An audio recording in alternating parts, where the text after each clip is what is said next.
नमस्कार दोस्तों, मेरे प्यारे भाइयों बहनों। आज हम बात करेंगे परसेंटेज के बारे में। पिछले 3 लेक्चर में हमने आपको परसेंटेज की कुछ बेसिक जानकारी दी है, लेकिन आज ये चौथा लेक्चर है जिसमें हम आपको बहुत ही अच्छे तरीके से जितने भी बेसिक नॉलेज हमने आपको बताई है उसका हम लोग प्रयोग करेंगे।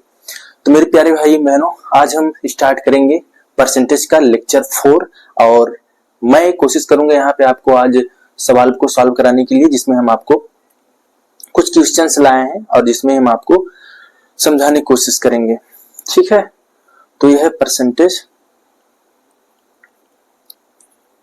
इसका लेक्चर 4 है। ठीक है, तो हमने कुछ क्लासेस में इसको डिस्कस कर चुके हैं, जो पिछले जितने भी क्लासेस हैं, और हम कोशिश ये कर रहे हैं कि आपको अच्छे से समझाएं।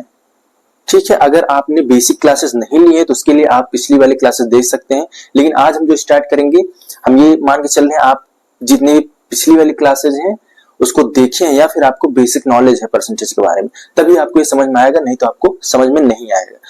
तो बिना देरी करते हुए चलते हैं आगे। तो ये है परसेंटेज, कुछ क्वेश्चंस हैं जिसको हम आज सॉल्व करेंगे, देख लेते हैं। जिसमें पहला जो टाइप है जिसकी हम बात करेंगे, टाइप 1 के बारे में, कि प्रतिशत कमी पर आधारित कुछ प्रश्न लेंगे, उसके बाद कुछ वृद्धि के आधारित पर लेंगे, फिर दोनों को मिक्स करेंगे जिसमें वृद्धि और कमी को लेंगे, उसके बाद फिर अलग अलग टाइप के हम लोग सवाल को सॉल्व करेंगे, जिससे हम क्या होगा, एक बेहतर इसका ओवरव्यू मिलेगा परसेंटेज का। तो हम इस पहले वाले क्वेश्चन को सॉल्व करेंगे। ठीक है दोस्तों, तो ये वाला पहला क्वेश्चन है जिसको हम आराम से पढ़ेंगे। सबसे पहले क्या है, जितने भी क्वेश्चंस हैं उसको हम सबसे पहले आराम से पढ़ेंगे और उसको तोड़ेंगे, जो क्वेश्चन में जो बोला जा रहा है उसको आराम से समझेंगे, तभी हम उसको सॉल्व करेंगे। और इसमें हम ट्रिक्स का भी सहारा लेंगे और बेसिक नॉलेज का भी सहारा लेंगे। सबसे पहले हम आपको बेसिक नॉलेज से बताएंगे, उसके बाद हम आपको ट्रिक छोटा सा बताएंगे, जिससे आपका जो क्वेश्चन होगा, आपका जो मिनटों का सवाल है सेकंडों में सॉल्व हो जाएगा। लेकिन बेसिक चीजें हम आपको इसलिए बताएंगे ताकि आप मान लीजिए ट्रिक कभी भूल गए या फिर कुछ कंफ्यूजन हो गया, तब आप क्या करेंगे, बेसिक नॉलेज का सहारा लेंगे। एक चीज मैं आपको बताना चाहता हूं कि बेसिक नॉलेज जितना भी होता है, वो जो ट्रिक्स जितने भी बनते हैं ना, सब बेसिक नॉलेज से ही बनते हैं। अगर आप ट्रिक कभी भूल भी गए, एक्चुअली में जो बेसिक नॉलेज होता है उसी से ट्रिक्स बनते हैं, यही आपको समझिए। इसलिए बेसिक नॉलेज बहुत ज्यादा जरूरी है। और अगर आपको बेसिक नॉलेज पता है तो आपको चाहे जितना घुमा फिरा के सवाल दे दे, वो आप सॉल्व कर लेंगे। तो ये क्वेश्चन पढ़िए, बहुत ही आसान है। ठीक है, जैसे इसमें बोल रहा है सीता की आय गीता की आय से 10% कम है। ठीक है, तो बताइए गीता की आय सीता की आय से कितने परसेंट अधिक है। तो हम यहाँ पे क्या करेंगे, जहां पे परसेंटेज दिया रहता है, जहां पे कुछ नहीं दिया रहता है, केवल परसेंटेज दिया रहता है, हम सबसे पहले क्या करेंगे, किसी एक को बेस मानेंगे और जो बेस रहेगा यहाँ पे उसको हम 100 मानेंगे। जैसे यहाँ पे ये हो गई सीता, ठीक है, और उसके बाद ये हो गई गीता। यहाँ पे हम शॉर्ट फॉर्म में लिखेंगे।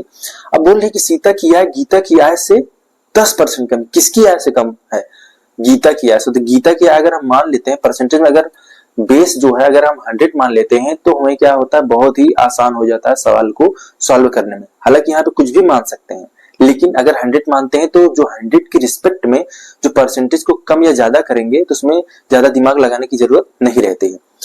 अब यहाँ पे देखिए, जो सीता की आय है गीता की आय से 10% कम है। अब ये बताइए, अगर गीता की आय ही अगर मान लीजिए 100% है, तो सीता की आय कितना हो जाएगी, 10% कम होगी, मतलब 90% हो जाएगी। परसेंटेज मिलेंगे तो, या फिर मान लेते हैं कि जो गीता की आय है वो 100 है। आय मतलब यहाँ पे जो इनकम है, अगर मान लीजिए 100 रुपीज है, कुछ भी है, लाख करोड़ कुछ भी है, यहाँ पे क्या करेंगे, मान चलते जो आय है इसकी 100 ही है। ठीक है, 100 रुपीज कुछ भी मान लेते हैं, लेकिन 100 ही मानेंगे। अब लेकिन हम एक्चुअली हमें कुछ इसमें ये नहीं बताया है कि कितने करोड़ है, कितने लाख है, कितने हजार है। तो हमें केवल इतना पता है कि जो गीता की आय है वो ज्यादा है, सीता की आय कम है। तो यहाँ पे हम जो गीता की आय मानेंगे 100 मानेंगे, और सीता की आय 10% कम है, उसके रिस्पेक्ट हम क्या करेंगे, 90 मान लेंगे।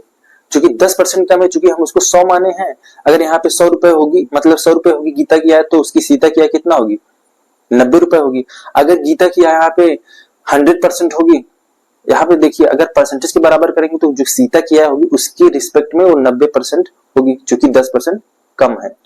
अब यहाँ पे क्या बोल रहा है, अब ये हो गया पहला स्टेटमेंट। पहला स्टेटमेंट को हमने तोड़ लिया, जिसमें बोल रहा है कि जो सीता की आय है गीता की आय से कितने 10% कम है। तो हमने क्या किया, यहाँ पे 90 ले लिया। अभी बोला बताइए जो गीता की आय है सीता की आय से कितना ज्यादा है, कितना ज्यादा है। आपके दिमाग में सीधा सीधा आएगा, अगर आप ठीक से नहीं समझ पाए हैं, आप बोलेंगे कि अगर जो सीता की आय है गीता की आय से अगर 10% है तो जाहिर सी बात यह है कि जो गीता की आय होगी वो सीता की आय से 10% ज्यादा होगी। लेकिन यहाँ पे आप सरासर गलत होंगे। क्यों? क्योंकि देखिए जो परसेंटेज होता है ना, परसेंटेज में क्या होता है, अगर परसेंटेज और जो डिजिट होता है उसमें बहुत अंतर होता है। जैसे यहाँ पे बोलता है कि जो सीता की आय है गीता की आय से, यहाँ परसेंटेज अगर कुछ नहीं दिया होता तब अगर ये बोलता कि मान लीजिए कि आय इसका मान लीजिए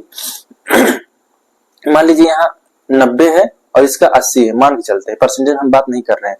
अगर सीता की आय है गीता की आय से 10 रुपए कम है तो आप ये बोल सकते थे जो गीता की आय है सीता की आय से 10 रुपए ज्यादा है, रुपए की बात। लेकिन यहाँ पे हम लोग परसेंटेज की बात करें तो परसेंटेज में क्या होता है, बराबर नहीं होता। अभी सवाल को सॉल्व करेंगे, आप खुद देख लीजिएगा कि 10% के बराबर नहीं होगा।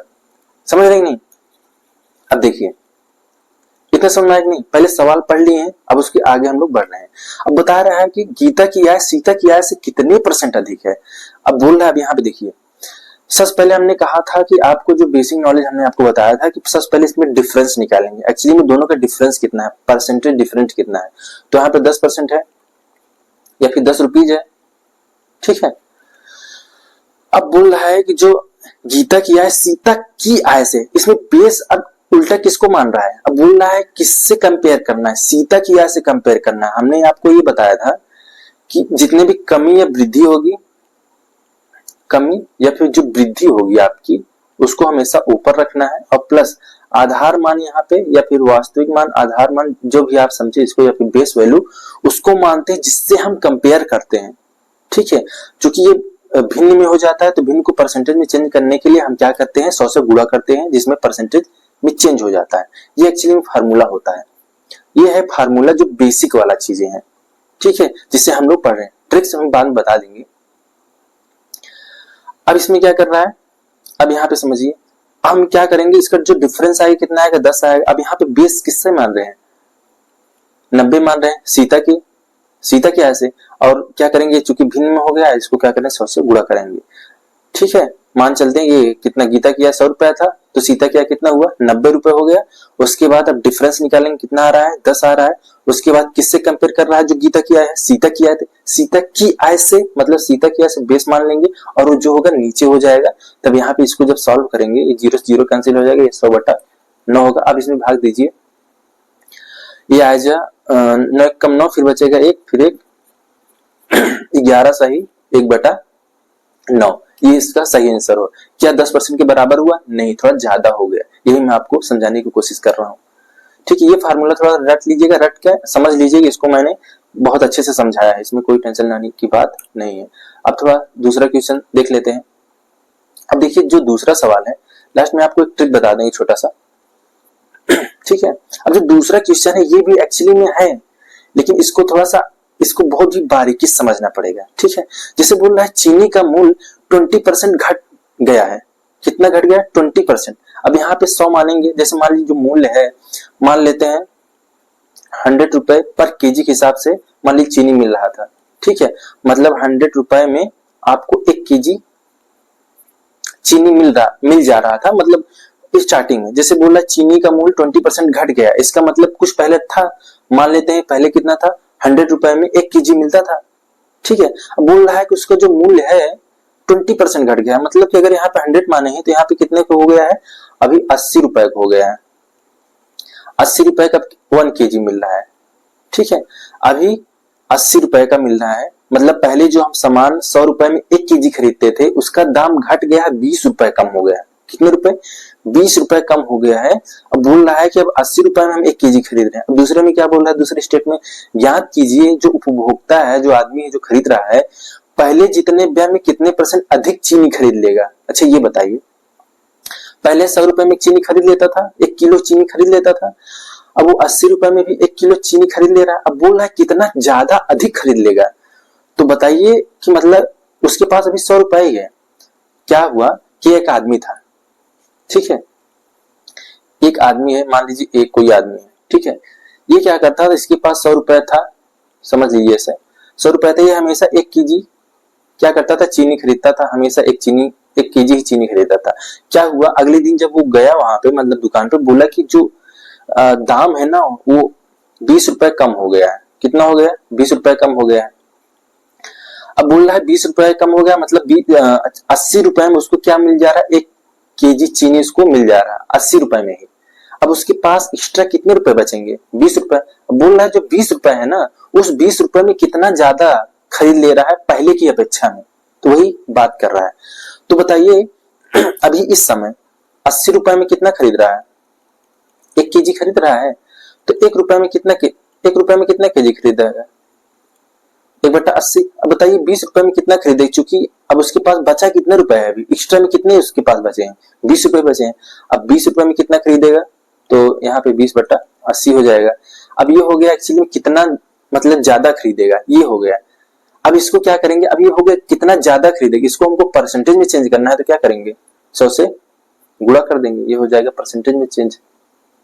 समझ रही नहीं, ये एक्चुअली में 20 रुपए में इतना ज्यादा खरीदेगा।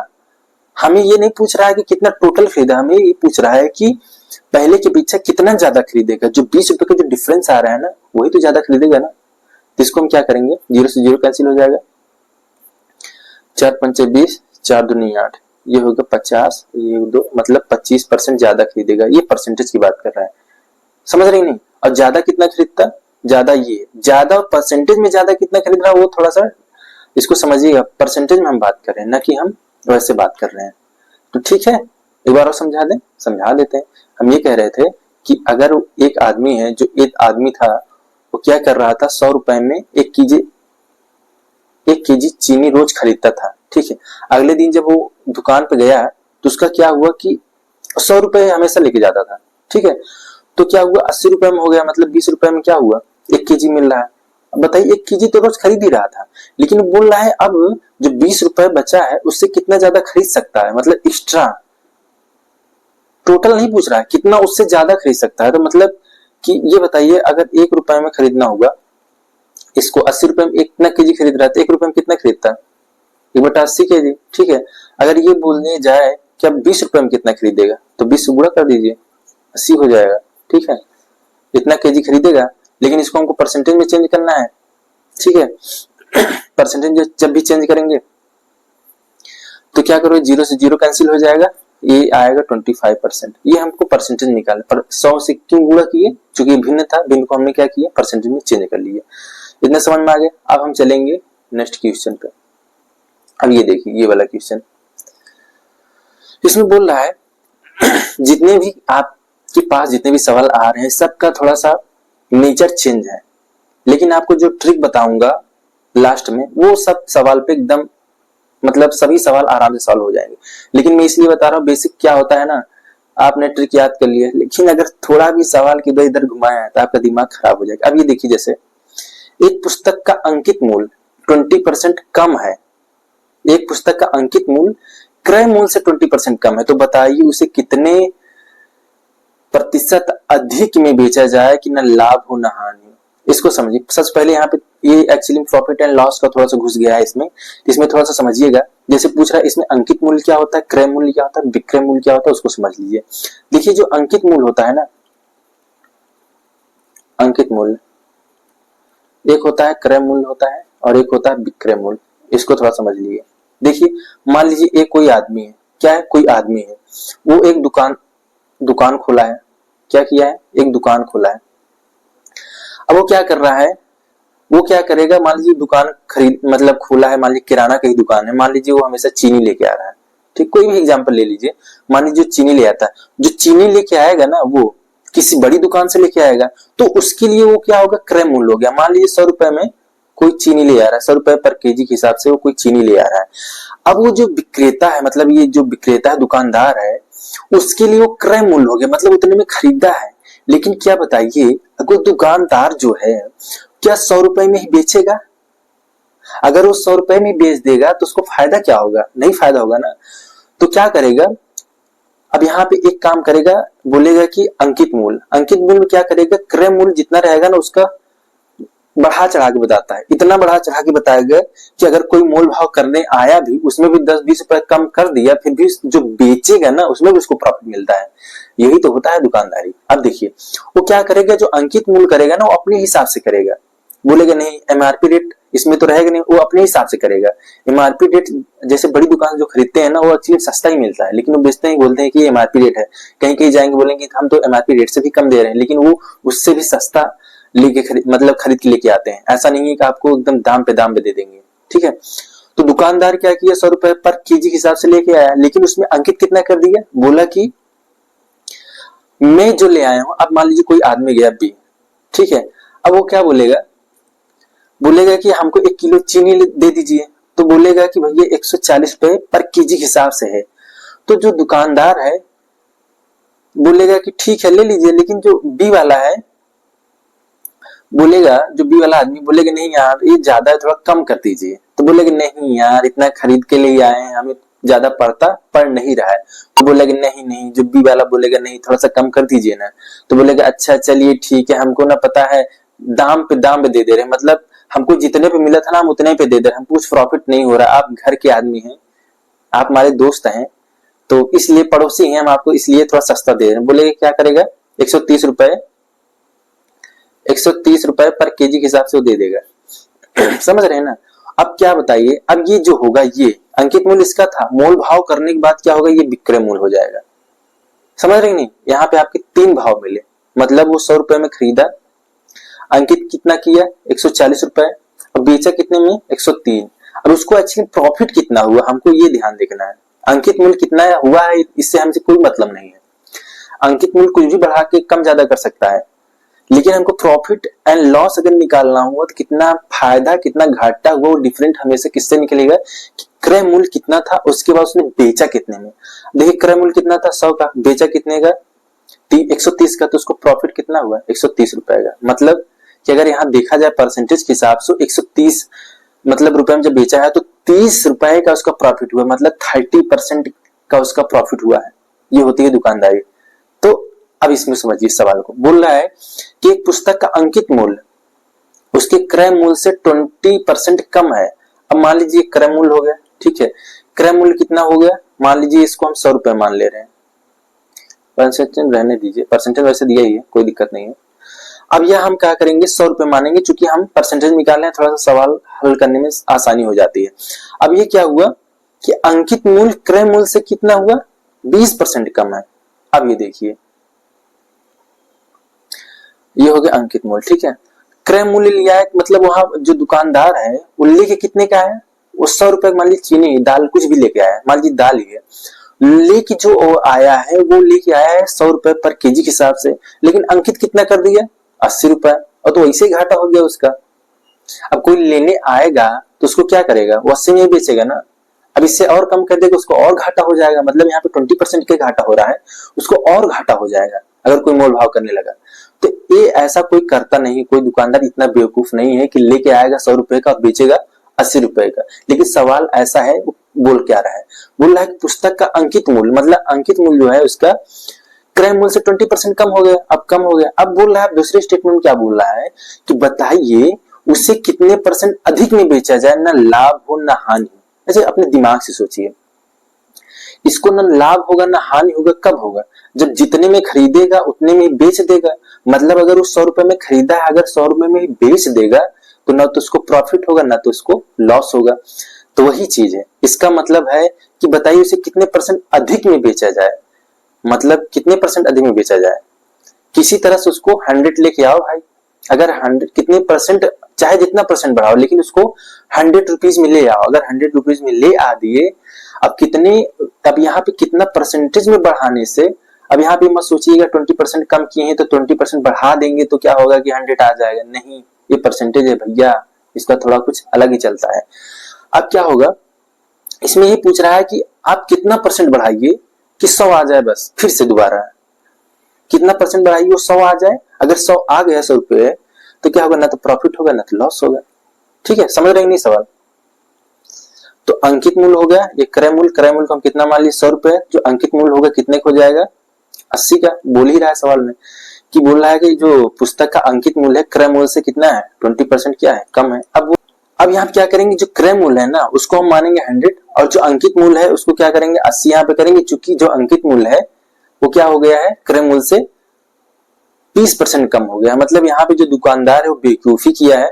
अब यहाँ पे क्या करेंगे, बोल रहा है कि जो दुकानदार सोच रहा है किसी तरह से हम इसका जो दाम 80 रुपए कर दिया हूँ इसको हम क्या करूंगा 100 रुपए लेके आऊंगा। अगर 100 रुपए लेके आ गया तो ना तो मुझे प्रॉफिट होगा ना तो लॉस होगा। इस सिचुएशन में क्या होगा, उसको हमेशा लॉस ही होगा 20% का। तो ये सोच रहा है कि ना हमें प्रॉफिट हो ना तो लॉस, उसके लिए क्या करेगा वो 20 जो है यहाँ पे 20 का जो डिफरेंट आ रहा है इसको गैप को फिलअप करेगा। अब यहाँ पे इस पर जो डिफरेंट आ रहा है कितने आ रहा है 20 का आ रहा है। अब यहाँ पे हम बढ़ाने की जो कोशिश कर रहे हैं अंकित मूल्य को किसके रिस्पेक्ट में बढ़ाएगा 80 में, मतलब 80 को हम यहाँ पे बेस मानेंगे। हमें क्या करना है, हमें 100 के आसपास लेके आना है। मतलब 100 अगर आ गया मतलब कितना परसेंट बढ़ा रहे वो डिफरेंट नहीं करता, आप चाहे जितना परसेंट बढ़ाए लेकिन आएगा कितना 100 रुपए ही लाना है। 100 रुपए ले आएंगे ना तो उसको प्रॉफिट चाहिए ना तो लॉस चाहिए, 100 आना ही चाहिए। तो 100 आने के लिए डिफरेंस सबसे पहले निकालेंगे, उसके बाद किसके रिस्पेक्ट में लेके आए, आधार वैल्यू यहाँ पे क्या है बेस वैल्यू 80, उसके बाद यहाँ पे क्या करेंगे 100 से गुणा कर देंगे और यहाँ पे जीरो जीरो कैंसिल हो जाएगा, यहाँ पे 200 हो गया और ये हो गया 8, मतलब 4 पंचे 20 4 दूनी 8, मतलब यहाँ 25% की वृद्धि करनी पड़ेगी। मतलब कि 25% अगर बढ़ाएंगे तब जाके 100 आएगा। घटा कितना था 20%, लेकिन बढ़ाना कितना पड़ेगा 25%। घटाए जो थे हम लोग वो 100 के रिस्पेक्ट में घटाए थे, लेकिन बढ़ाए जो है वो किसके रिस्पेक्ट में बढ़ाए हैं 80 के रिस्पेक्ट में बढ़ाए हैं। इसलिए ये सवाल थोड़ा सा बहुत ही मस्त था, समझ रहे हैं ना। अब देखिए ये वाला सवाल समझिए, ये बहुत इंटरेस्टिंग सवाल है ये वाला। यहाँ पे देखिए रहीम की ऊंचाई करीम की ऊंचाई से 50% कम है। अब मान लीजिए यहाँ पे ये रहीम हो गया भैया और ये हो गया करीम भाई साहब, मान लीजिए ऐसे ऊंचाई है। अब बोल रहे हैं कि जो रहीम की ऊंचाई है ना, रहीम की ऊंचाई करीम की ऊंचाई से 50% कम है। मान लीजिए कि इनकी ऊंचाई जो थी 100 सेंटीमीटर थी, मान लीजिए 100 मीटर थी, बहुत लंबे थे। बोल रहे हैं कि जो रहीम की ऊंचाई है करीम की ऊंचाई से, करीम की ऊंचाई कितना है, यहाँ पे कुछ भी हो सकता है 100 सेंटीमीटर मीटर किलोमीटर कुछ भी नाप लीजिए, 50% कम है। ठीक है 100 के रिस्पेक्ट में अगर 50% करेंगे तो कितना आएगा 50 आएगा। अब बोलने ज्ञात कीजिए जो करीम की ऊंचाई है रहीम की ऊंचाई से कितने परसेंट अधिक है। मतलब ये करीम की ऊंचाई जो है रहीम की ऊंचाई से कितने परसेंट अधिक, यहाँ पे बेस इसको मानेंगे, डिफरेंट कितना आ जाएगा 50 का, यहाँ पे बेस मानेंगे 100 और उसके बाद 100 से गुणा कर देंगे, ये आएगा 100%। ठीक है, इसका मतलब कि जो रहीम की ऊंचाई है ना, यहाँ पे करीम की ऊंचाई तो बोला कि जो रहीम की ऊंचाई है करीम की ऊंचाई की आधी है, लेकिन जो करीम की ऊंचाई है वो रहीम की ऊंचाई से 50% मतलब 100% है, मतलब उसका ये समझिए दुगुना है। यहाँ पे जो 100% होता है ना उसका मतलब दुगुना ही होता है। जैसे यहाँ पे जो करीम की ऊंचाई थी कितना थी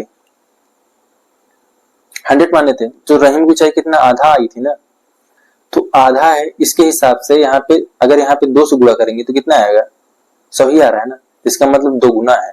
और परसेंटेज निकालेंगे तो क्या करेंगे डिफरेंट निकालेंगे, उसके बाद नीचे जो बेस किसको मान रहे हैं रहीम की ऊंचाई को, और उसके बाद 100 से गुणा करेंगे, ये आ जाएगा 100%। किसी में अगर 100% की वृद्धि हो रही है ना, इसका मतलब क्या होगा दुगुना हो जाएगा, समझ रहे हैं। तो ये हो गया आज का सवाल। और कोई सवाल है, एक सवाल और है इसको भी समझ लेते हैं, इसका थोड़ा सा अलग ही नेचर है। अब इसको देखिए, इस वाले सवाल में अगर देखेंगे दो राशियों के गुणनफल में एक राशि 30% कम है। मान लीजिए दो राशि है, मान लीजिए ए है और ये बी है, ठीक है ना। दो राशियों के गुणनफल में एक राशि 30% कम है। मान लीजिए कि बी एकदम 50 है, मतलब जो बी है वो 100 है, लेकिन जो ए है 30% कम है, किसके रिस्पेक्ट में बी के, तो हो जाएगा 70%, ठीक है ना। मान लीजिए अगर इसका 100% क्या हो जाएगा 70%। इसको किसी में मान लेते, सेंटीमीटर मीटर किलोमीटर या फिर यूनिट में कुछ भी मान सकते, इसमें कोई वो नहीं है। हमको क्या है सवाल एक्चुअली परसेंटेज में दिया है तो इसको कुछ भी मान सकते हैं। तो दो राशियों के गुणनफल में मान लीजिए ये क्या है बी जो है वो 100 है, तो ए कितना हो जाएगा 70 हो जाएगा, क्योंकि कितना कम है 30 कम है। तो दूसरी राशि को कितने प्रतिशत बढ़ाया जाए कि गुणनफल शुद्ध प्राप्त हो। शुद्ध का मतलब समझ रहे हैं कि जैसे मान चलिए कि इसके बराबर करने की कोशिश कर रहा है, मतलब कि जैसे मान लीजिए कि अगर ए है ये बी है, तो बोल रहा है कि अगर ए और बी का अगर ये भी 100 था, ये भी 100 था, ठीक है, तो कितना हो जाता है, 10,000 हो जाता है। लेकिन क्या बोल रहा है, जो बी वाला है ना, वो क्या है कि मतलब ज्यादा है और ए क्या है, कम है। मतलब जो ए है वो 30% कम है। तो बोल रहा है कितना बढ़ा दे, मतलब इसको कुल मिला के इसको 100 के बराबर करना चाहता है। बोल रहा है दूसरी राशि को कितना बढ़ा दे, मतलब ये वाली जो राशि है ना, इसको कितना बढ़ा दे कि क्या करेगा कि इसके शुद्ध शुद्ध गुणनफल प्राप्त हो, तो मतलब इसके बराबर करना चाहता है। तो क्या करेंगे, यहाँ पे डिफरेंस निकालेंगे, ये आएगा 30 का। उसके बाद किसके रिस्पेक्ट में बढ़ाएंगे, ये 70 के रिस्पेक्ट में, यहाँ पे 70 नीचे कर देंगे और 100 से गुणा कर देंगे। ये होगा 0 0 कैंसिल हो जाएगा और ये हो जाएगा 300, 7 चौक 28, उसके बाद बचेगा 2, 7 दूनी 14 हो जाएगा। उसके बाद बचेगा 6 7, इतना परसेंट क्या होगा, इतना परसेंट आपका आएगा कि मतलब इतना परसेंट क्या होगा, बढ़ाना पड़ेगा किसको, जो ए वाली राशि है ना, इसको इतना परसेंट बढ़ाएंगे तब जाके बी के बराबर होगा। तो ये हो गया अपना बेसिक, जो हमने थोड़ा सा जो सवाल है जितने भी, उसको हमने थोड़ा सा बहुत ही मतलब बारीकी से समझा। लेकिन अब आप इसको थोड़ा सा ट्रिक से समझ लीजिए। जो ट्रिक होगा 100 गुणते x अपान 100 प्लस माइनस एक्स। अब यहाँ पे प्लस माइनस एक्स, एक्स कहाँ पे रहेगा, अगर यहाँ पे कमी की बात करेगा, जब भी कमी की बात करेगा प्लस लगाइएगा, जब भी वृद्धि की बात करेगा, अभी हम लोग कमी की बात करेंगे तो हमेशा क्या होगा, प्लस ही लगेगा। अब यहाँ पे देखिए, मतलब उल्टा रहेगा, जब कमी की बात करेंगे प्लस करना है और जब वृद्धि की बात करेंगे तो माइनस करना है। अब जैसे इसी सवाल को सॉल्व कर लेते हैं। जैसे बोल रहा है सीता की आय गीता की आय से 10% कम है। अब यहाँ पे ज्यादा दिमाग कुछ नहीं लगाना है, यहाँ एक्स के स्थान पे क्या रखना है, हमेशा 10% रखना है। यहाँ पे मतलब जो दिया है, जो परसेंटेज दिया है, जो कम ज्यादा हो रहा है। और उसके बाद बताइए गीता की आय सीता की आय से कितने परसेंट अधिक है, ये वाला स्टेटमेंट पकड़िए। बोल रहा है गीता की जो आय है ना, वो सीता की आय से कितने परसेंट है। तो कुछ मत करिए, जो फार्मूला है उसी पर रख दीजिए।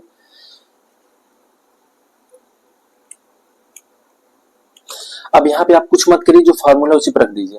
ये 100 गुणते x और यहाँ x के स्थान क्या रखेंगे। अब बोल रहा है जब भी बताइए, जो दूसरा वाला स्टेटमेंट होगा ना, बताइए गीता की आय सीता की आय से कितने परसेंट अधिक है। अधिक मतलब वृद्धि की बात कर रहा है, तो जहां पे वृद्धि रहेगा वहां पे क्या करेंगे, माइनस रखेंगे।